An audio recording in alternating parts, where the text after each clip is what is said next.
Good evening.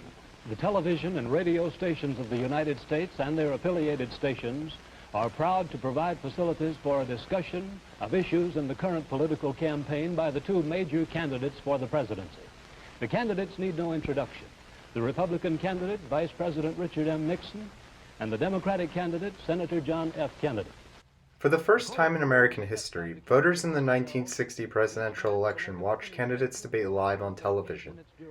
As Howard K. Smith, the moderator of the debate from CBS News, just mentioned a moment ago, on September 26, 1960, the first of 4 debates took place between Senator John Kennedy and Vice President Richard Nixon. The common claim resulting from the election in 1960 was that the appearances of the candidates in the first debate helped to define Kennedy as the winner of the debates, and later as the winner of the election. Appearances did a lot to help Kennedy. However, it wasn't appearances alone that enabled Kennedy to win the election, as some of the mythology around the first debate claims. We will further examine some of the footage of the first debate to decipher this claim and discuss why Kennedy may have won the debates for reasons other than his appearances. There were a few aspects of Nixon's appearance that stood out to watchers of the first debate. For example, notice Nixon's awkward stance here resulting from his right leg protruding out and throwing off his balance. Due to a recent knee injury, Nixon was criticized by many for his posture and for not having stood still. More significantly, however, Nixon's perspiration was widely noticed. Throughout the debate, it became more and more apparent to viewers that Nixon was sweating profusely.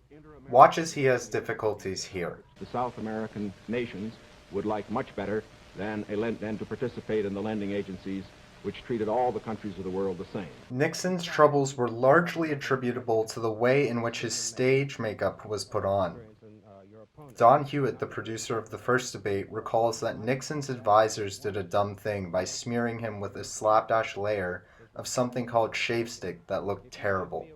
Finally, viewers noted the stark contrast between Nixon's light gray suit and Kennedy's blue suit, which was much darker and easier to see against the light backdrop of the studio.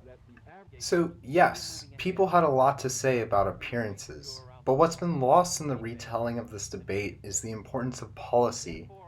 Appearances were important, but they weren't the only thing that made Kennedy the winner. The substance of Kennedy's arguments were well formed and largely came from his platform's incredible preparation before the debate. Listen here as Kennedy describes that he is not satisfied. I should make it very clear that I do not think we're doing enough, that I am not satisfied as an American with the progress that we're making. This is a great country, but I think it could be a greater country. Nixon, on the other hand, became stuck defending the Eisenhower administration.